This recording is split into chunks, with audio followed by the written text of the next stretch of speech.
An author, playwright, Lin-Manuel Miranda said, "You cannot let all the world's tragedies into your heart.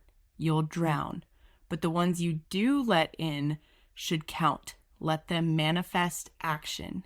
And if I could sum up the new moon energy of March 2023's new moon in sidereal Pisces, that quote would be it. If you want to know more about why, of course, stick around and we will get to yoga practices and journal prompts to best harness this energy in your personal spiritual practice at the end, after we talk about the astrological reasons why I think that quote is a perfect sum up of what this entire episode will be about. But first, I would like to extend you a warm welcome to the Yogi Scopes podcast. I'm your host, Rosemary Holbrook. I'm a yoga teacher. I'm studying to become a yoga therapist. Stick around. One day I'll be able to just say, I'm a yoga therapist, but I'm not there yet. I've been at it for a few years.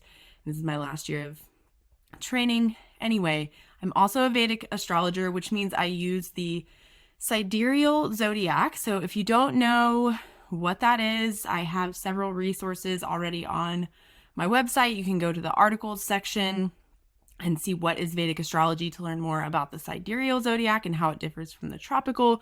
But you can also just grab your Vedic birth chart at my website, yogiscopes.com, YOGISCOPES, and grab your Vedic birth chart, grab the chart decoder so that you can follow along. It's just a free worksheet that you can get there right there on the page where you get your chart. You can also just go to yogiscopes.com/chart because it's pretty important. So the whole thing is my whole approach to astrology, if you're new here or if you're not, this might be helpful to hear again, is not that I want to mystify you in how in touch with the energies and how psychic I am. It's not about that. I've said this to folks before. If my approach is more, to use a Christian analogy, which is funny, teach a man to fish rather than give him a fish. So I prefer to explain in detail on these podcast episodes where these archetypes come from so that you can understand what the astrological energies are, so that you can see where those archetypes are showing up in your life, and then use these yoga practices to help you theme the astrological energies into your own personal practice or perhaps your classes if you're a yoga teacher. As I know many of you are, but not all of you are. It's not required to be a yoga teacher to be here.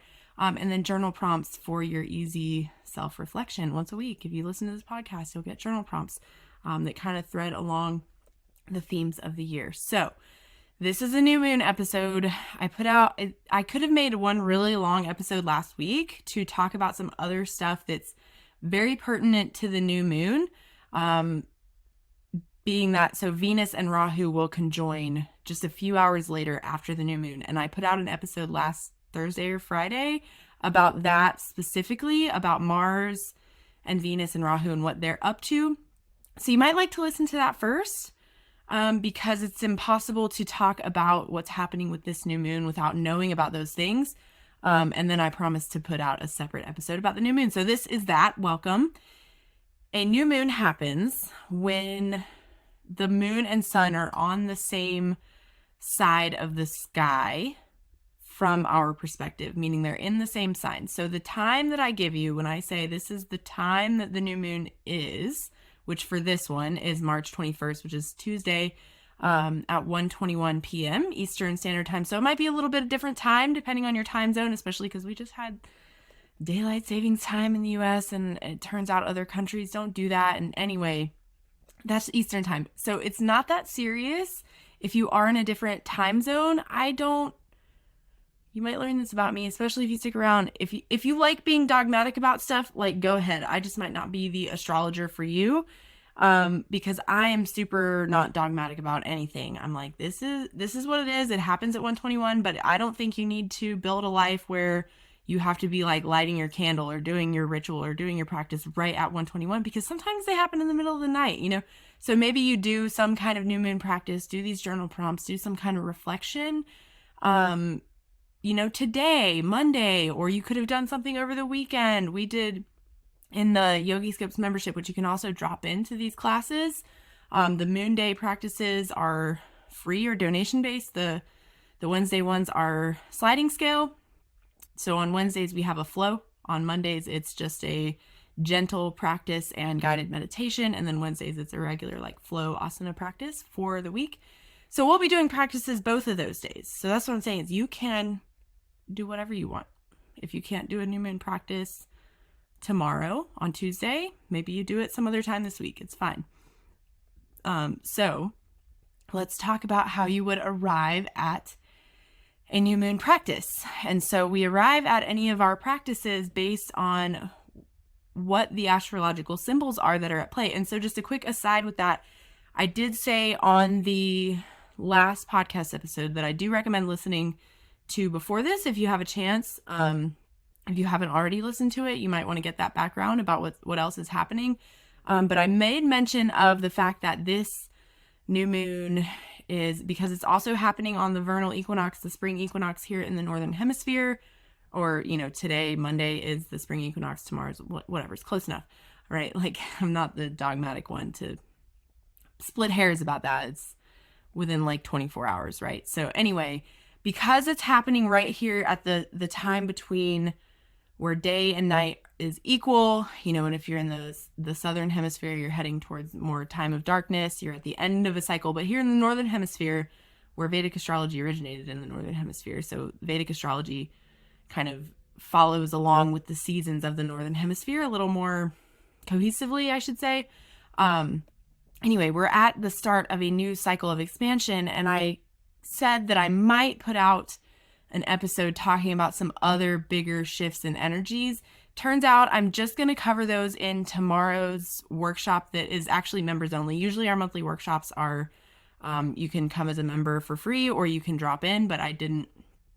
This one seems like it's better for the members only. It's a quarterly check-in. So we'll do another quarterly check-in at the summer solstice. And so it's a quarterly check-in. We will go over the astrology of the last quarter, do some like check-in about how you might have done with your goals you set for the last quarter. And we will look at the astrology of the next quarter and set goals for the next quarter. And so that's happening tomorrow in the membership at noon Eastern time. So you can join before then if you want to come, or you can go to yogiscopes.com/membership, or you can join after that and catch the recording if you want to. But it seems like a better venue for me to cover those longer term energies that I was talking about. So we'll touch on them a little bit in April's podcast. But anyway, back to the new moon. Just wanted to give that aside and tell you that the members get extra stuff. That's why you should join the membership. So this new moon is happening in Pisces. Like I mentioned, if you're new here, you might be seeing all over the internet that the new moon is happening in what? Aries? Is that what I always get confused. I think Western astrology is a sign ahead of Vedic astrology, but sometimes I forget and think maybe they're a sign behind. I don't know. I think they're a sign ahead of us. So anyway, it gets confusing for folks. If you're new to Vedic astrology, you're like, wait, who's wrong here? And neither Western or Vedic astrology are wrong. They're just different systems. So just know that Vedic astrology uses a sidereal zodiac. This new moon is happening in Pisces.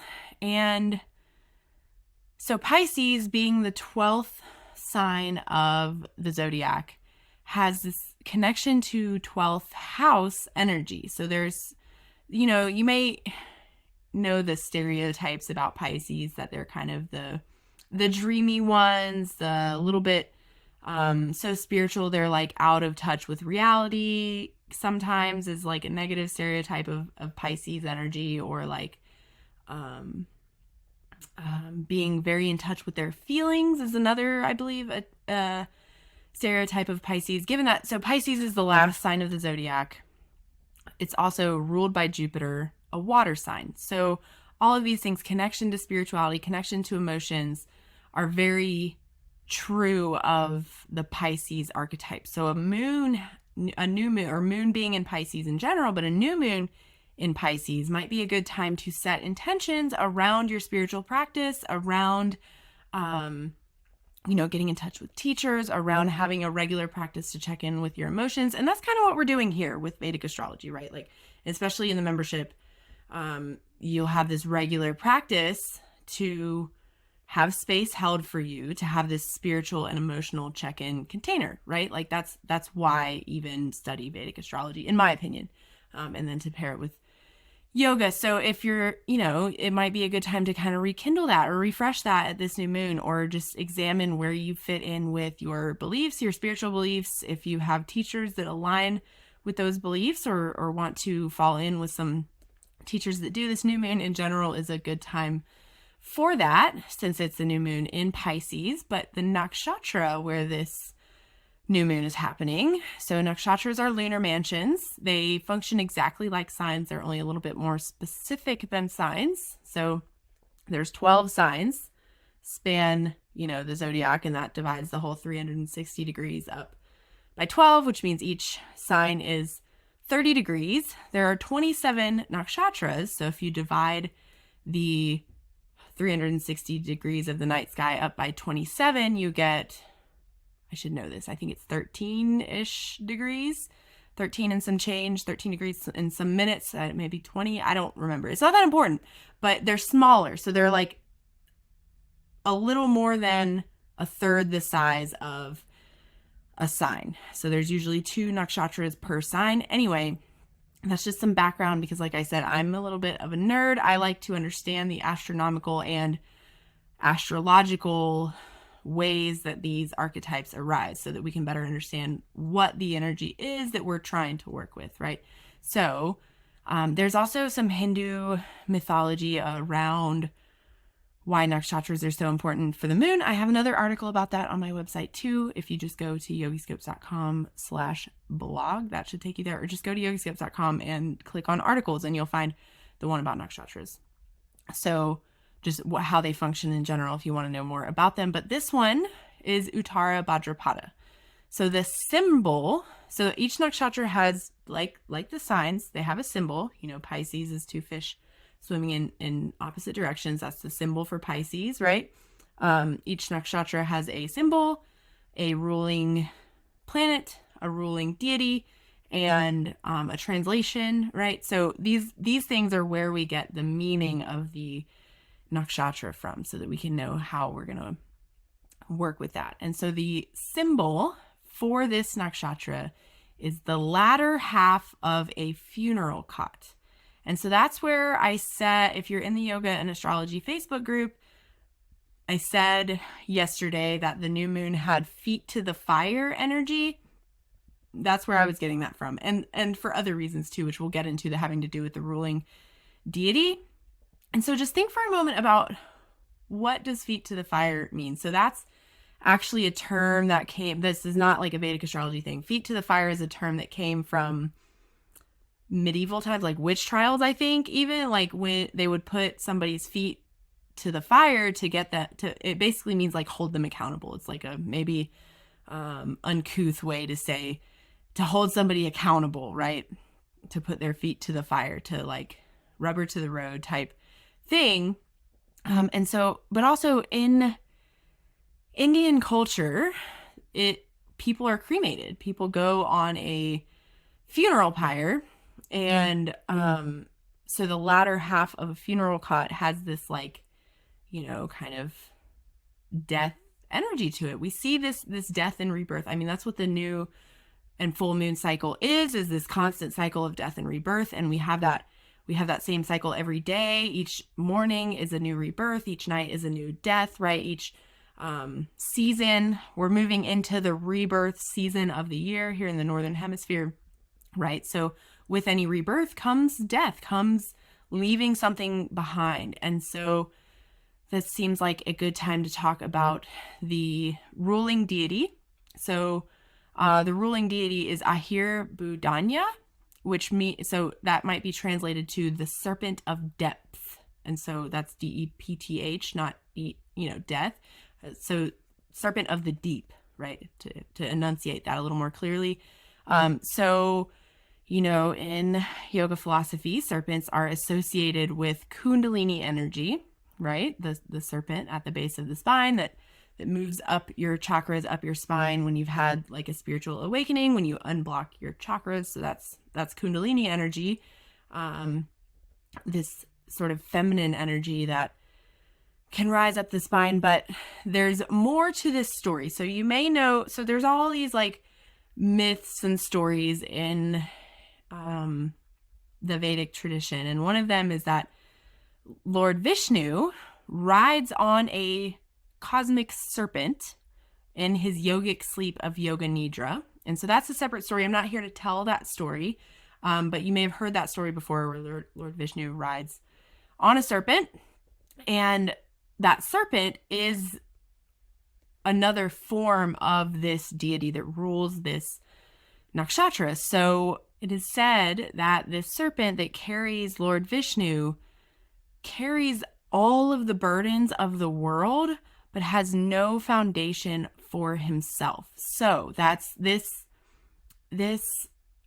nakshatra energy carries this energy of, so it's said that like if you have prominent planets, maybe your moon, maybe your ascendant, or some other placement in Uttara Bhadrapada, but certainly a new moon in this nakshatra could bring this energy of always wanting to help and serve, because this nakshatra is also ruled by Saturn, who's a great servant, right? Always wanting to help and serve and take on the burden of others, but not have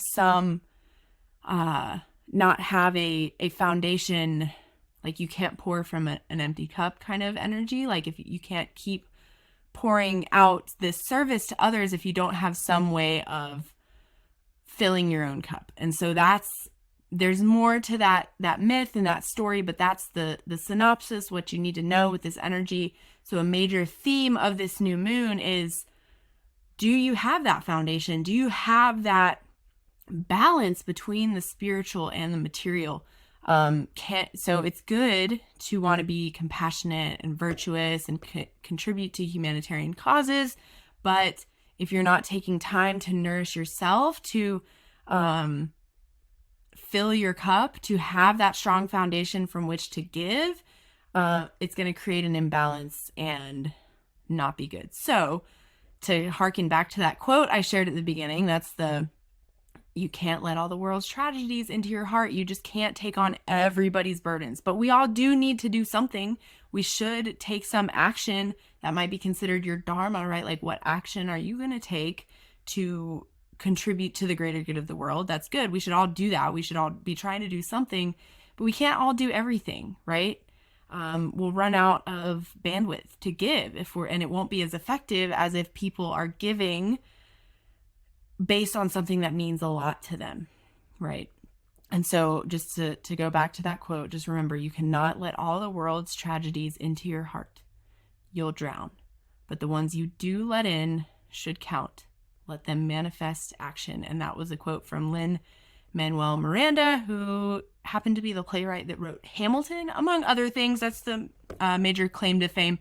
Anyway, just be careful of isolation, be careful of ruminating, be careful of so that might be like an upper chakra imbalance is how that could look with people who are just so spiritual that they just seem out of touch, right? Like that is an imbalance, or the more shadow side of this nakshatra, right? So we have to stay grounded in the reality, grounded in what the world needs, and also maintain that connection with spirituality so that we can give more freely and have that deeply sourced place to give from. And so that's the name of the game for this new moon. You might be setting intentions for really, so any new moon, we set intentions for the upcoming lunar cycle, but this one, given that it's conjoined Jupiter and Neptune, it might be a good time to consider the next 6 months of what Jupiter is going to be doing, which it will be conjoined Rahu for like 6 months until October. So next month, Jupiter moves into Aries and will be conjoined Rahu until the end of October, when Rahu moves on to Pisces, which is where this new moon is. So that's what I'm saying. In the greater scheme of things, this new moon's a pretty big one, and we will cover that more in depth in tomorrow's workshop in the membership. So you can always get the replay of that if you're not a member yet, but you can join anytime. I used to do like open and close. It turns out sometimes people are ready. That's the nature of astrology, is you might have something going on or you want to join the membership when it's not a good time for me to be in a big promotion. So you can sign up anytime you want. I don't do that stuff anymore. Anyway, so yoga practices and journal prompts. Quick recap of the themes of this new moon. Just keep in mind that these themes are coming from the fact that it's happening at the spring equinox here in the Northern Hemisphere. That it is also, this new moon marks the beginning of Navaratri, which I covered on the March Outlook podcast episode a couple weeks ago. And the symbols and archetypes of the sign of Pisces and the nakshatra of Uttara Bhadrapada. The major theme is balance, but for the equinox between light and dark, for the nakshatra of Uttara Bhadrapada, between the material and spiritual. So you don't want to just be pursuing material gains for shits and giggles, right? Like for the hell of it. Like you want to be doing something with some spiritual connotation, some spiritual endeavor, but you also can't be so in the spiritual realm that you kind of lose touch with reality. So we're finding balance there. We're also headed into, that's what Navaratri, the Chaitra Navaratri that we're here at in the spring. There's another one in the fall that is widely celebrated, and we'll talk about that more when we get there. It's a time to celebrate, a time to really actually go deep into spiritual practices, to celebrate, acknowledge how the goddess Durga is a feminine representation of triumphing of good over evil, light over dark, right? Like, and we're moving into the light time of year here in the Northern Hemisphere. It's also Lunar New Year in the Vedic calendar. And then remember that feet to the fire analogy. So Pisces also governs the feet in the body. So we'll talk about that when we get to the yoga practices. But with the feet to the fire analogy and the spring equinox analogy, we're at this time of year where things are growing, things are getting ready to come forth with new life. That's the section of the year we're in here in the Northern Hemisphere. If you're in the Southern Hemisphere, it's the opposite. You're at your harvest time. It's time to pare down and head into the darkness. But in the Northern Hemisphere, we've spent that time in the darkness, right? And it's time to cultivate the soil, to bring new life forward. And so we spent some time this morning in our Moon Day practice talking about soil, right? And so soil is a living organism. So with that feet to the fire analogy, it might be a time to consider fixing your soil. So your results in terms of accountability, right? Like accountability for your actions, your results of your garden are going to be largely dependent on your soil health. But what is soil but a bunch of decomposed matter? So if you didn't know that, if you're not a big gardener and you don't have some inkling of how soil works, soil is like compost. The healthier the soil, the more sort of alive it is. Soil is full of bacteria and microorganisms that are beneficial, right? And that's what causes the chemical reaction that breaks down the, either old plant matter or food if you compost or, stuff, and it gets warm, it heats up. It's a chemical reaction happening that decomposes this stuff. So if you think about the soil in your garden of life, we spent some time with the visualization. The folks that came live had some beautiful shares afterwards related to that garden of life metaphor. There's some special journal prompts there with the recording of the Moon Day practice and the membership. But just think about it. Your soil of your life might be made up of things that you once cultivated, like last season's flowers are this season's compost. You know what I mean? And just think about what that means in the scheme of your life, right? That's kind of what we're working with at this new moon. Like, what experiences have you been through? That's why that quote is perfect. Like, what tragedies have you been through in your life that you want to let into your heart, to let them kind of decompose? They're not maybe still, they don't probably still sting as much. They're not in their original form. They've had time to settle and go through that chemical reaction, right? To compost into your heart and manifest action, right? That's what your soil is made up of in your garden of life. So what are you going to grow from that, right? That's this new moon. And yeah, if you need more support with that, I'm happy to listen, talk. It's my jam. You can post in the Facebook group, the membership. We tend to have a little more rich conversations People are a little more invested who are there. So yoga practices with all that in mind. Connection to the feet. We did some feet pumps, some foot exercises. We'll be doing more of that on Wednesday if you want to come see it in a real sense.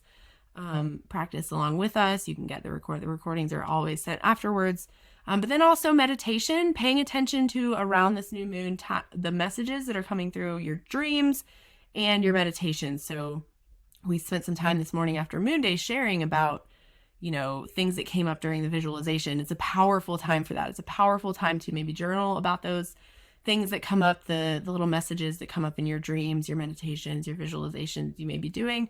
And then also related to just a reminder that a few hours after the new moon, Venus and Rahu will conjoin, which might bring, so I covered it more on last episode, but it's important for the new moon. So I just want to remind you a yoga practice for that, because it might bring some sort of hot-headedness a little bit more maybe passion and desire, maybe sudden changes to desires, especially related to where Aries is in your chart. Again, get the birth chart decoder if you're not sure what I mean when I say that. But then also be mindful that if you're doing your spiritual practice for this new moon, that sort of murky, cloudy energy might be there. So a good practice for that, I mentioned sidereal pranayama last time, and Sikari is the other one. So I mentioned sidereal is the one where you roll your tongue, or like taco tongue, and you stick it out of your mouth and you inhale through your tongue like you're sucking through a straw, and then you just exhale through your nose. You close your mouth and exhale through your nose.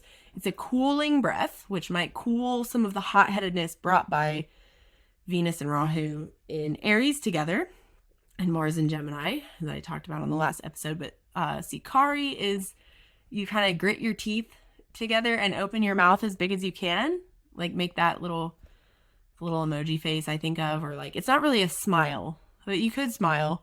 But you just grit your teeth and open your mouth as wide as you can. Inhale through your clenched teeth, and then close your mouth and exhale through your nose. It's a similar one. It might be easier if you can't roll your tongue like that, for folks that can't do that, or it feels weird or hard. Anyway, just remember, could be a time of hot-headedness. Be careful if you're planning your new moon intention and you get some wild card idea. Maybe just don't act on it just yet. Just kind of sit on it for a little bit, because of that Venus and Rahu energy. And so the journal prompts, finally, what new life am I hoping to bring forward now to harvest at the fall equinox? Right? So that's the larger cycle of the year. What are you planting? Can you make it spiritually aligned? Right?